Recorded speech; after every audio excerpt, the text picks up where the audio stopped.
How to book activities on Agoda. First of all, open the app on your device.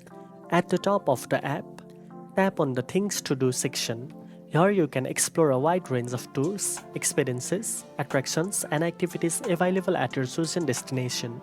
Next, enter your destination and browse through the options. Use filters such as price, rating, or activity type to find experiences that suit your preferences.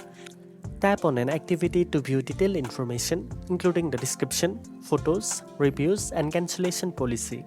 Make sure to check all the details carefully before booking. Then tap on Check Availability and enter your preferred date. Once you have decided, tap on Continue, enter the required details, and select your payment method to confirm your booking. After completing the payment, you will receive a confirmation email with your booking details, tickets, and instructions. You can also access all your booked activities anytime from the My Trips section in the app.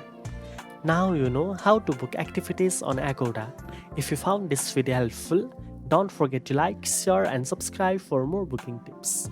Thanks for watching, and I'll see you in the next one.